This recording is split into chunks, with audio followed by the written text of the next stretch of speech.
Netcasts you love. From people you trust. This is Twit. I think you all know about the Chromebook category somehow, despite the fact that I was the original skeptic of Chromebooks. I've become the reviewer of Chromebooks. And I have to say, I've kind of come around. I see schools using them. Michael, my 12-year-old, uses a Chromebook in his school. It's mandated by the school. It's part of their one-to-one program. I think 21% of computers bought by schools last year were Chromebooks. There's a real use case for Chromebooks. And I, like probably a lot of you, initially said, well, it's just a browser. It's not a computer. That's crazy. What was really crazy is 2 years ago in 2013 when Google came out with this, the Chromebook Pixel, for $1,200. It was a Chromebook, same thing, Chrome OS. It's just a browser kind of thing. But it was like, if spare no expense, how would it be? What would you make? And there are people who love it. I thought it was pretty great. Still wasn't completely sold. It wasn't as fast as I wanted it to be. It wasn't mature yet. Fast forward 2 years, and I've started to use Chromebooks more and more and become happier and happier with them. And Google has released a new one. Let me log into this. One of the things about Chromebooks that's great is that once you log into your Google account, they immediately get all the settings, the wallpaper, everything. So within maybe 10 minutes of signing on to Wi-Fi and logging onto your Chromebook, it's identical to your previous Chromebook. And this, in fact, if you look at it, does look very similar to the original Chromebook Pixel.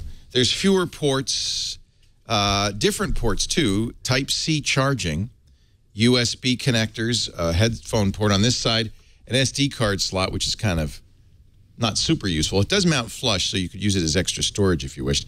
And a second Type-C slot. That's kind of cool. The Type-C connector is for power.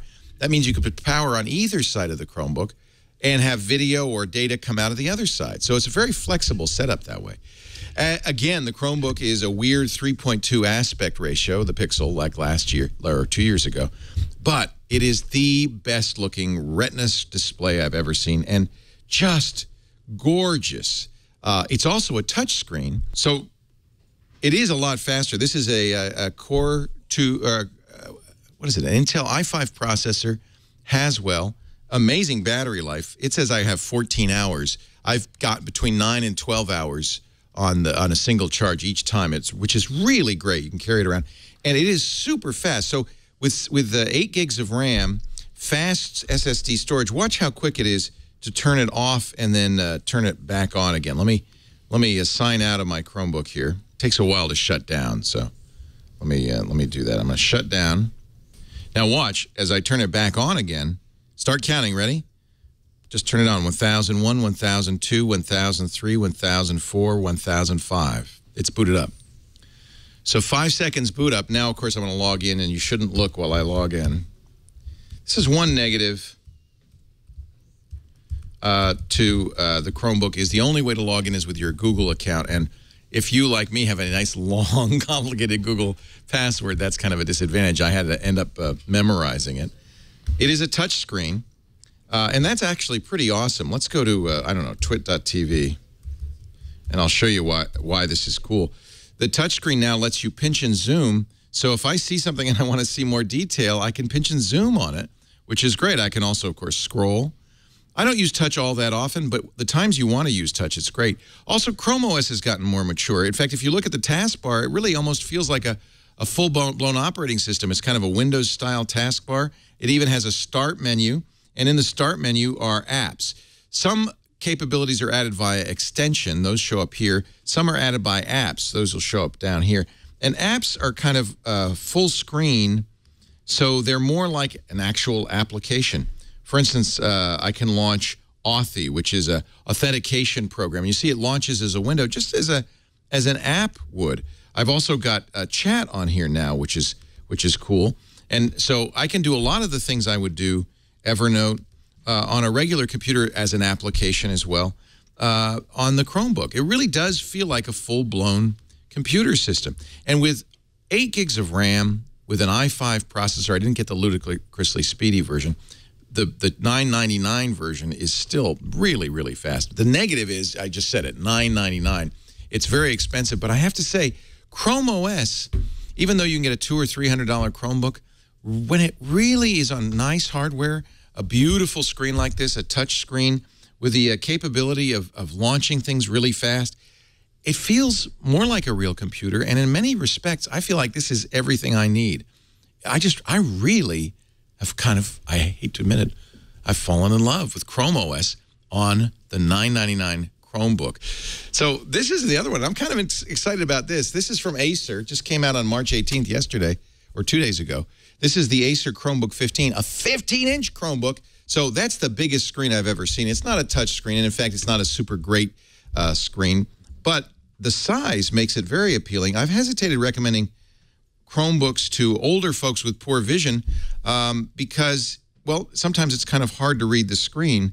But they've added to Chrome OS the ability to zoom, magnify the text, rather the browser window a little bit, and the ability to choose larger fonts.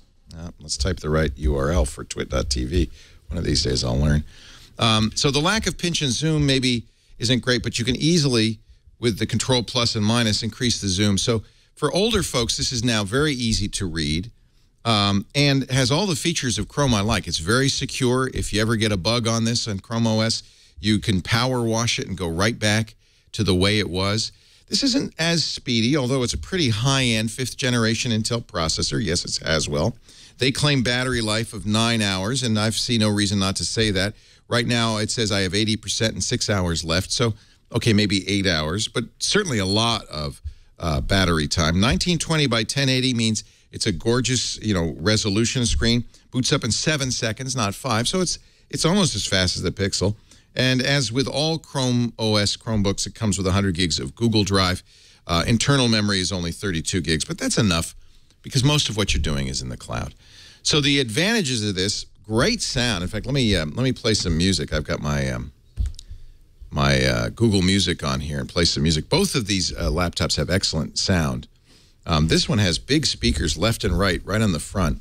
And a good test song is Uptown Funk because it's got a nice beat and I can dance to it. Let me play something from my Google Music, and you'll hear how this sounds. Let me put the microphone in front of the speakers. It's loud. The sound is great. There's even some bass. You could dance to this. So great speakers, a big screen, not the best screen I've ever seen, but a very good screen for, so let me turn that down. A keyboard that is pretty much the same as all the other Chromebook keyboards. No difference, no better, but no worse. Doesn't light up. The one thing that worries me about this Acer 15-inch is it's white, and it's kind of a plastic that feels like it's going to get dirty and show signs of wear and dirt pretty quickly. You might want to get a case for this guy to protect it. Or if they offer other colors down the road, you might want to look at that. But I have to say, for somebody who's got poor eyesight or just wants a lot of screen real estate, a 15-inch Chromebook is something we've needed for a long time.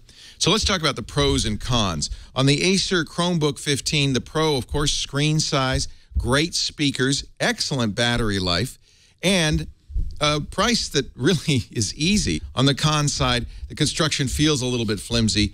The screen is perhaps not as rich and colorful as I'd like, although it does get pretty bright, which is, as you can see, too bright here for our cameras, which is a nice feature. And the ability to zoom in on text means it's very legible. No touch either. That's another con. On the Chromebook Pixel, well, the pros are pretty obvious. This is a no compromises Chromebook. Look at this. Watch this. This is a new feature on the Chromebook. You can double tap the light in front. It'll tell you how much battery is left. And talk about battery. Between 12 to 14 hours of battery life. One of the best screens I've ever used. This is comparable to a MacBook Retina display, not only in resolution, but just crispness, the vividness, the brightness of colors. Great keyboard, lights up nicely. On the con side, the 3:2 aspect ratio is unusual and means that this is not going to be a great choice, perhaps, for projectors. We can't actually use it in our studio because it's not a normal aspect ratio. We can't put it up on the screen for you. And the biggest con, of course, in the Chromebook Pixel is the price, $999 for the base model. If you want the ludicrously speedy model, the LS, that's $1299. for a faster processor and more memory. This is an excellent notebook. In fact, both of them are, and I would recommend both. I'd say they're both a buy depending on your needs. If you need a big screen, you don't mind the bulk and the heft of a 15-inch notebook, the Acer Chromebook 15 for the price, a great buy. And if you want to spare no expense and see really what Chrome OS can be at its best, man, I highly recommend the Chromebook Pixel. The new Pixel is now my go-to computer. I like it so much, I'm actually having second thoughts about buying that new MacBook. This is the computer I've been looking for. So a definite buy on both of the new Chromebooks from Acer and Google.